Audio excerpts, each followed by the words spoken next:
Greetings, this is Paul the Poke from PaulthePoke.com. Welcome to This Week in Prophecy. Trump warns Hamas.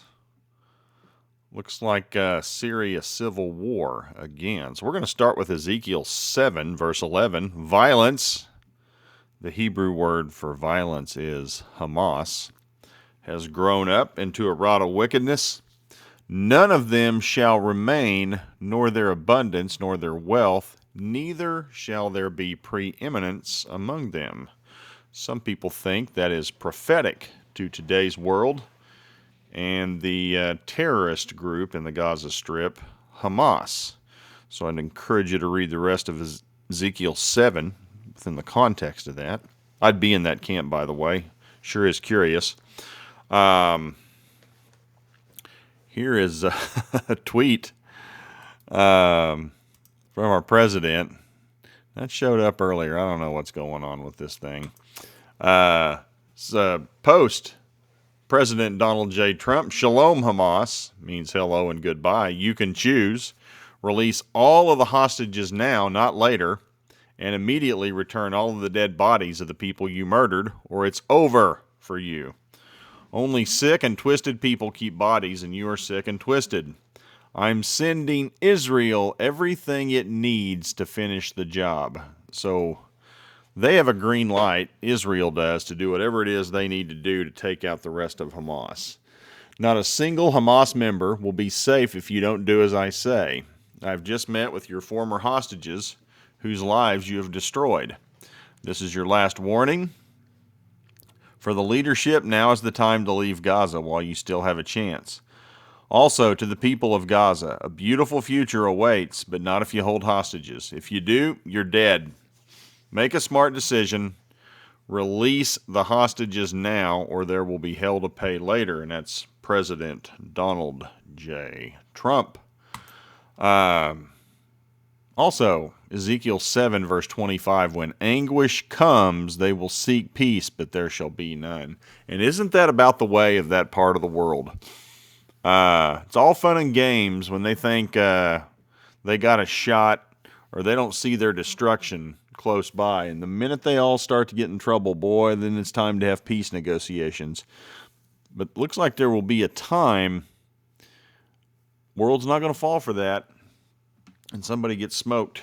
So keep an eye on it. Isaiah 17, verse 1, this is the burden against Damascus. Behold, Damascus is no longer a city. It has become a heap of ruins. So, violence has broken out across Syria again.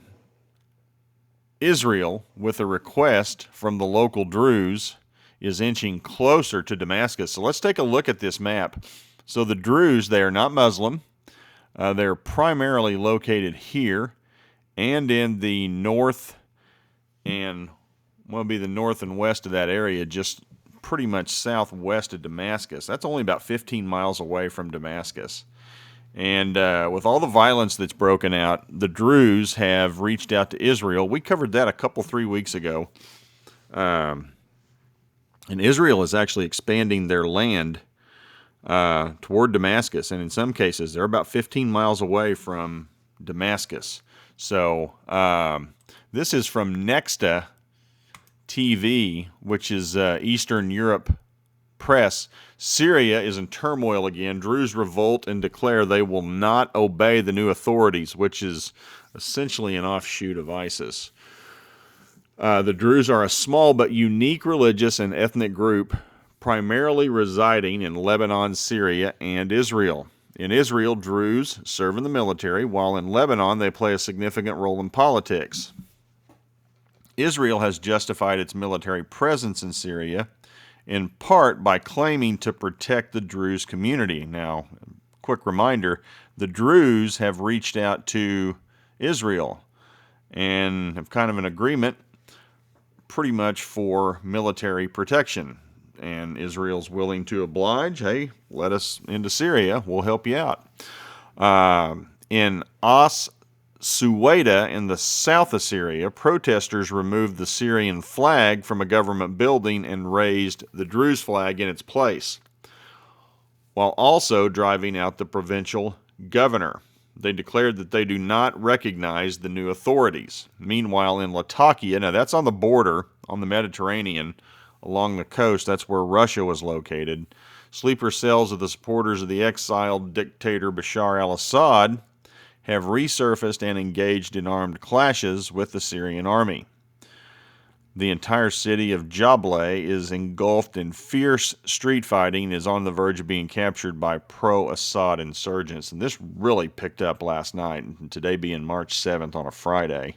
They had a firefight. Several people were filming that. That was crazy to watch. Here's some video of some of the violence that's breaking out all across Syria. So, you have violence on the coast, not so much in the south because Israel's there to stabilize that situation, and Muslims don't want to mess with Israel right now. I think they've watched some things that have happened and are like, I don't think we want to go there. So, anyway, things are picking up in Syria again. And this is from another tweet. A new country is emerging in the Middle East. The Druze, with the support of Israel, now fully control the southern Syrian region of Sweda. Now, specifically, Sweda is the town, I think it's this one, here or here. It's in this area, which would be kind of like a capital, I suspect. But Sweda has almost 500,000 people. 85% are Druze and nearly 10% are Christian. It's by far the safest area for Christians in Syria. Sweda would become the first overwhelmingly non-Muslim state in the Middle East since Israel. So this would be a big deal. And they do have Israeli military support. And this would have been, kind of the buffer zone. Here's the Golan Heights. And then there's like a demilitarized zone. Well, Israel's moved in. They've even moved up. And remember, they control all of the Mount Hermon complex now. And they're looking to expand and control this area with, the Druze with military assistance from Israel. So things are changing rapidly. Again in Syria. So this was, let's pull this one up. This post was made, when was that done? See if we can find the date on it.